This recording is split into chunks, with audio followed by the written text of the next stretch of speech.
Olá, como estão? Espero que bem. Hoje eu estou aqui para falar um pouco de filosofia clínica e é sempre importante para reafirmar o lugar da filosofia clínica como terapia, como metodologia, como seu campo e território próprio. Também fazer a comparação, que muitos fazem também, com outras terapias, né? Então, alguns falam que filosofia clínica é como a psicologia moderna, humanista. Não é, né? Não é. A filosofia clínica tem uma dimensão, uma epistemologia, uma metodologia, uma linguagem, uma estrutura filosófica de fundo própria da sua metodologia, né? Que visa a singularidade de uma forma específica através da estrutura de pensamento, do estruturalismo filosófico, né? Então, tem o seu caminho próprio. E é muito diferente, por exemplo, das psicologias, independente se são humanistas ou não, que trabalham com perfis. É importante também falar disso, porque muitas psicologias, psicólogos, de repente, ou estudantes de psicologia, não conhecem, não sabem a lógica que está por trás dos perfis psicológicos, por exemplo, que tem aí como pano de fundo um determinismo que vem também um pouco da linguagem freudiana da psicanálise, que ele usou no início para se diferenciar do seu mestre, o Charcot, mas usou da linguagem das ciências naturais, de causas e efeitos, e tem uma noção determinista de alguns elementos da própria psicanálise lá na sua origem, e usou para isso usando a linguagem das ciências naturais na medicina, da qual era a sua fonte, a sua influência muito forte em Freud. Embora ele tenha aberto aí um campo inovador, fantástico, ele trouxe uma linguagem que muitos criticam a respeito de um determinismo das ciências naturais para tentar explicar o comportamento humano. Então pode ser que a psicologia não saiba, mas muita dessa linguagem vem daí. E aí, um pouco mais na atualidade, a psicologia se vendeu para a psiquiatria e usa os mesmos conceitos, o mesmo livro satânico do DSM aí, que diz que é um livro médico, biológico e científico que não é, para explicar o comportamento humano através de bases biológicas que não tem essa explicação, como que era a psiquiatria biológica. A psicologia se vendeu para esse lado também pseudo-médico científico. E os perfis fazem parte dessa lógica determinista que tem uma linguagem, que tem uma origem também nas ciências naturais, né? Então acho que vale a pena a gente tentar compreender o que é um pouco esse determinismo que a filosofia clínica foge e que muitas, não só a filosofia clínica, muitas outras terapias, inclusive principalmente as filosóficas, elas vão na contramão de uma definição determinística do comportamento humano. Ao contrário, vão tentar dar uma pluralidade de opções para o pensamento, para o terapeuta e para a pessoa que está fazendo a terapia. Então é o contrário, né, da psiquiatria, o contrário das psicologias que ainda tratam com perfis. Mas isso é muito chamativo, né? As psicologias e as definições e os diagnósticos que enquadram, que fecham um horizonte de percepção, de explicação causal de algum comportamento humano, é muito atrativo, porque parece que dá uma ideia de direção, e a partir dessa direção, as práticas e metodologias, só que pode estar uma direção completamente, ou se não completamente, muitas vezes falaciosa ou reducionista. E as pessoas ficam se debatendo ali dentro para entender o que não está acontecendo certo, que a coisa não funciona, ou funciona inclusive para o outro lado. É porque, embora tenha como, digamos, um lado positivo os conceitos universais como um caminho amplo, eles deveriam ser a parte inicial do processo de investigação e não o final. A partir do processo, é mais ou menos para esse lado aqui que tem o comportamento dessa pessoa, desse grupo. Agora vamos investigar mais para saber qual é a singularidade desse grupo, dessa pessoa, desse indivíduo. Quer dizer, como um processo inicial eu não vejo como mal, como completamente errado. Agora, como definição última do comportamento humano, uma definição universal, um diagnóstico, um perfil, ele tem aí muitos problemas e é sobre isso que eu quero falar hoje, né? E é desse lado aí que a filosofia clínica e muitas outras terapias filosóficas que fogem, né? Não aceitam esse tipo de metodologia que finaliza ou que dá como critério último do comportamento humano um perfil, um diagnóstico ou um conceito universal. Então eu vou ler aqui para vocês um pouco dos meus aqui roteiros que eu faço sobre isso, né? Então o que é o determinismo, né? O determinismo ele é muito forte na física, né?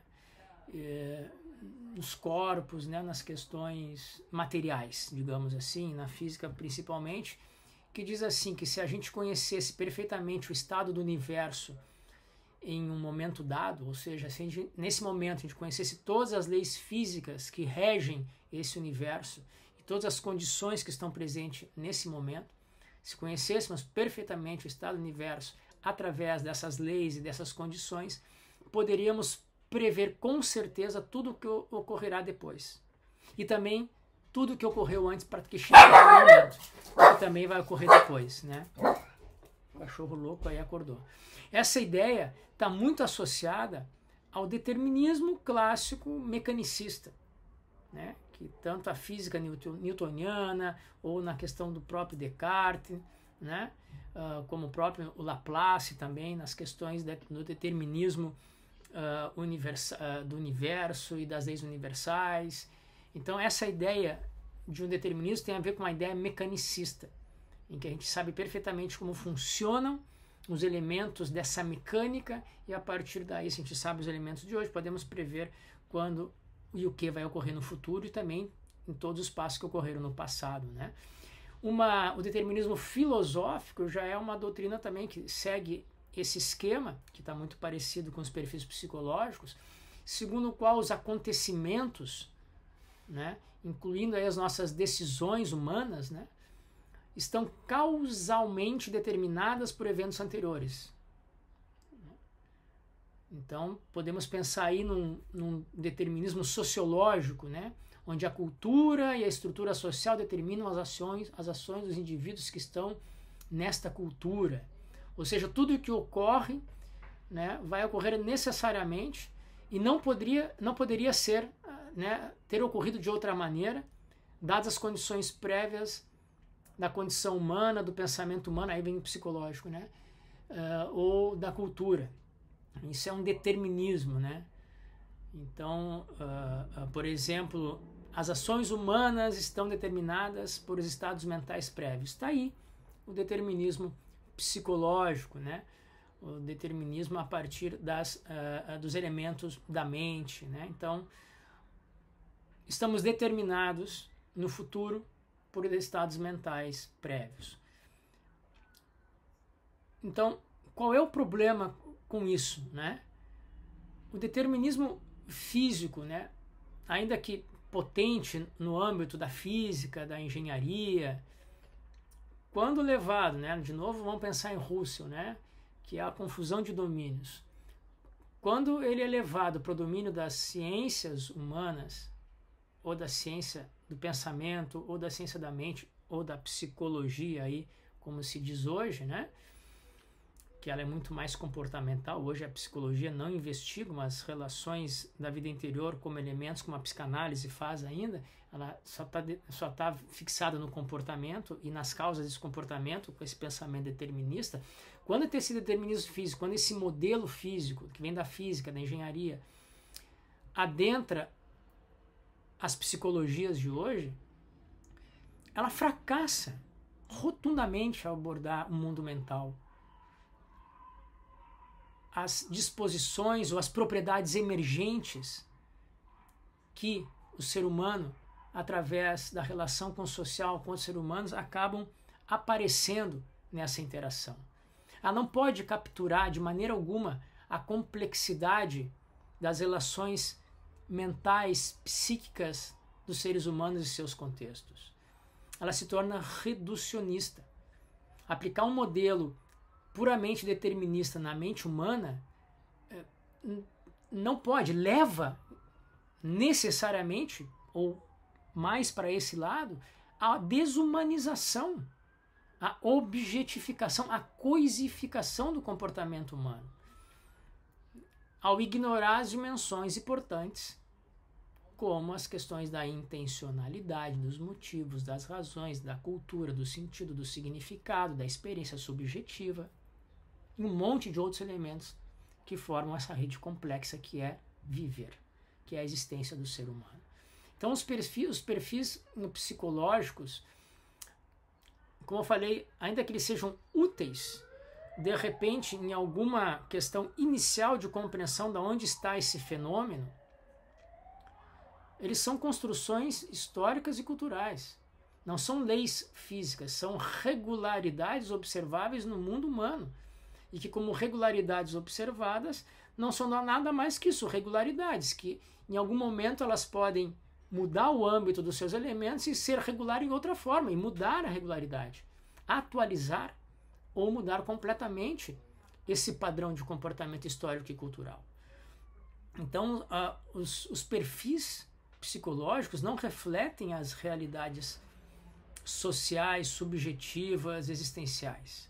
E aí vamos ler Foucault, Thomas Sassi, vamos ler o que a gente quiser, né?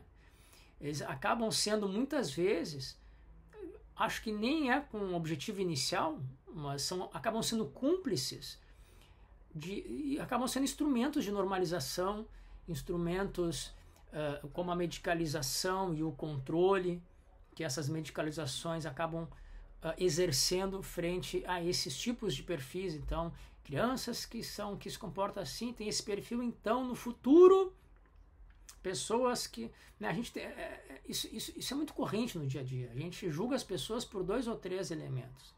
Se comportou 2 vezes igual, isso, a pessoa já é assim. A gente fecha e reduz a possibilidade.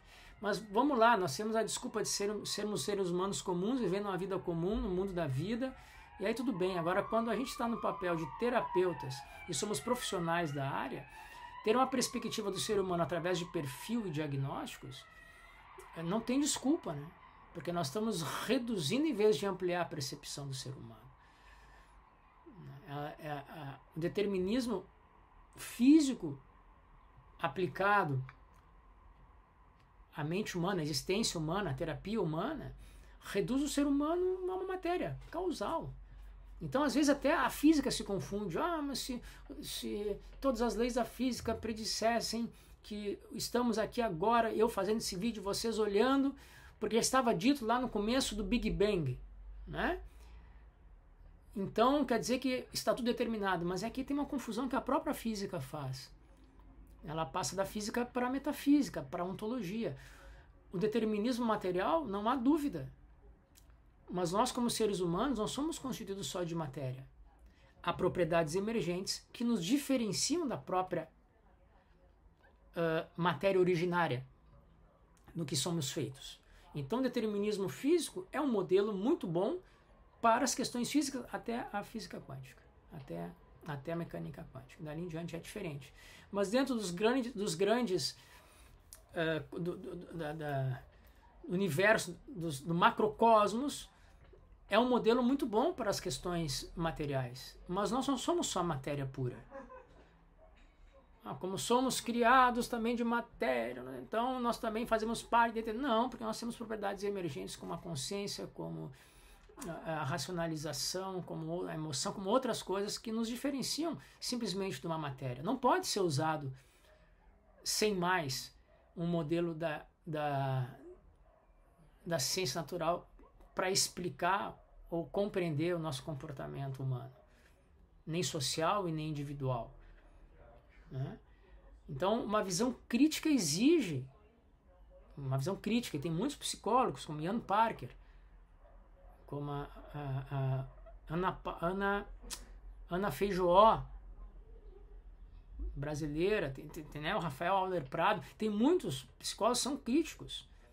E nessa crítica é importante incorporar a emergência, a agência humana, moral, a fenomenologia, o contexto social. Tem muita coisa que a gente pode incorporar nessa crítica para mostrar que um perfil psicológico ou um diagnóstico psiquiátrico ou um conceito universal filosófico, se bem que as terapias filosóficas não fazem isso, são no máximo uma porta de entrada para uma investigação séria e futura, né? E não como uma definição do comportamento humano nem consigo, nem com os outros, né? Então, as relações humanas, os sistemas sociais, são sistemas complexos, por excelência. A complexidade não pode ser resolvida por modelos deterministas, ao contrário, os modelos deterministas vão impedir que se compreenda um sistema complexo. As pessoas não atuam mecanicamente, mas através de símbolos e significados compartilhados por culturas, por história, por um monte de gente, contextos que são completamente, muitas vezes, que se alteram, emoções, cultura, linguagem, que estão todas vivas em atividade, né? Somos sistema complexo e vivemos dentro de um sistema complexo, né? O determinismo físico e de perfil psicológico falha rotundamente ao tentar explicar os sistemas sociais e do ser humano, né? Na relação psicológica do ser humano consigo mesmo, seja mental, seja estrutura de pensamento. Por isso, a estrutura de pensamento é complexa, né? Uma é porque ele vai buscar as causas lineares, né? Uma relação linear de causa e efeito, tipo, se A, então B.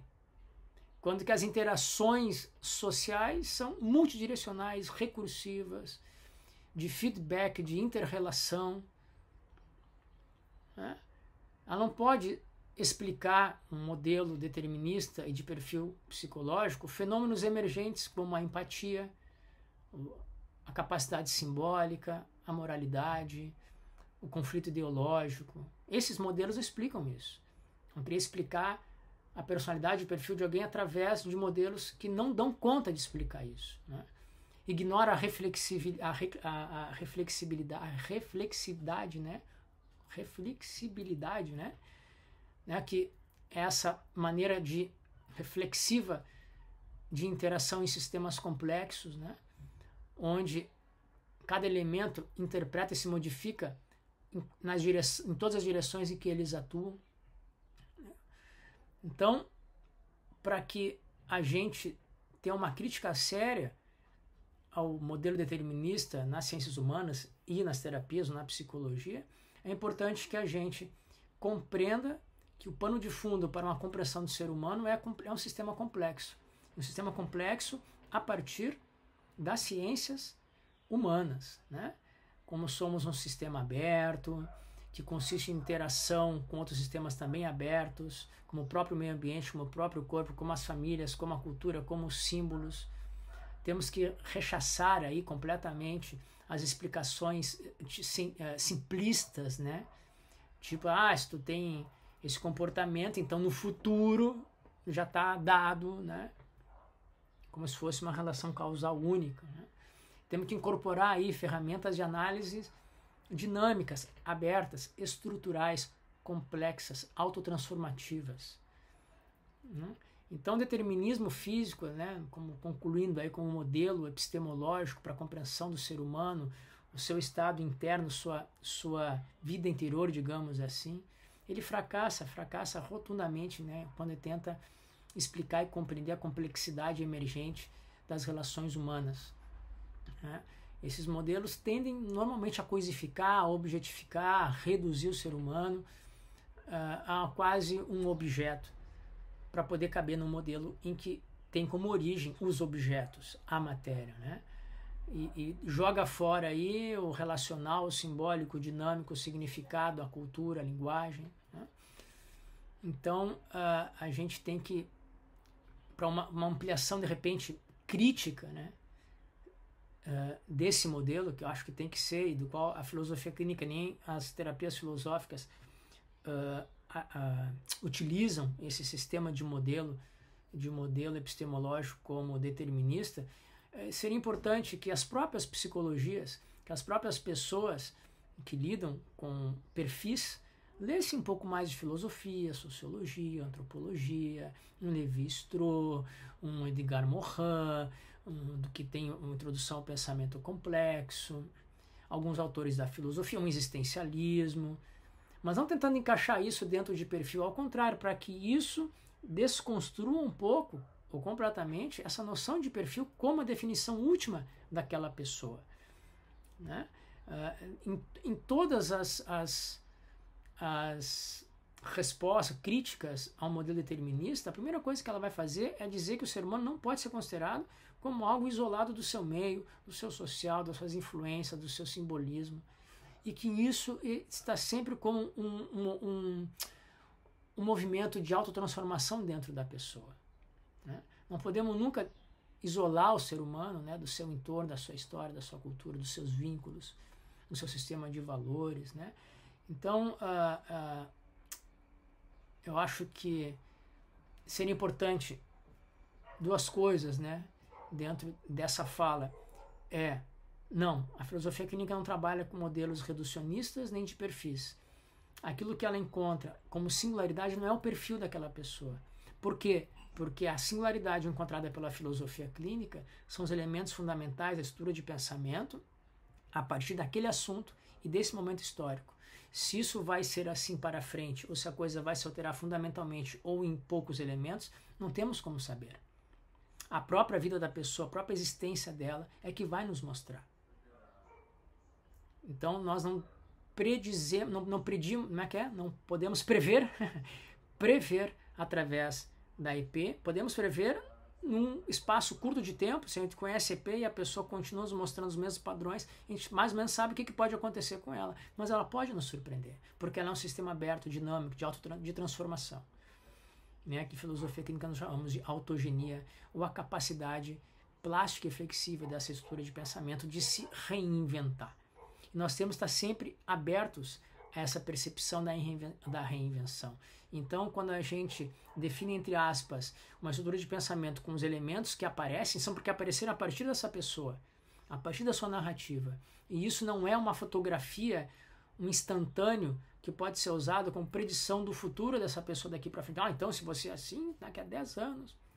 Não, tanto quando a pessoa volta à terapia, ela faz terapia e, bom, vai embora e volta aqui 2 anos. Nós temos que reatualizar a nossa concepção, nossa ideia, nosso modelo epistemológico dessa pessoa, porque pode ter alterado muita coisa, substancialmente às vezes. Ou não. Mas temos que fazer um trabalho de atualização, porque potencialmente nós não temos a noção de como essa pessoa pode ter vivido a sua vida a partir de uma EP de 2 anos atrás, que nunca mais vimos essa pessoa, né? Então, vale a pena a gente lembrar e reiterar e reafirmar que a filosofia clínica não é psicologia, não trabalha com perfis. A estrutura de pensamento não é um perfil, a estrutura de pensamento não é um diagnóstico. A estrutura de pensamento não é um modelo mecanicista, determinista, e que é um modelo que vem das ciências naturais. É um modelo que vem das ciências humanas, que considera a complexidade do humano e da estrutura de pensamento como uma estrutura em aberto, em interação, com reflexidade, né, em feedback, em interação recursiva, em vários movimentos, multidirecional, com muitos elementos da representação e do mundo que essa pessoa tem, no mundo que ela vive. Então, não, a filosofia clínica, né, a psicologia está cada vez mais longe de ser, porque a psicologia estão cada vez mais perto e se vendendo cada vez mais para as psiquiatrias, que têm uma visão muito mais reducionista, rápida, e que exige, parece que as pessoas têm que ter uma resposta rápida às suas questões, e se a psicologia não tem essa solução, ela vai mandar a psiquiatria, que a psiquiatria pelo menos dá um remedinho e já está tudo resolvido, né?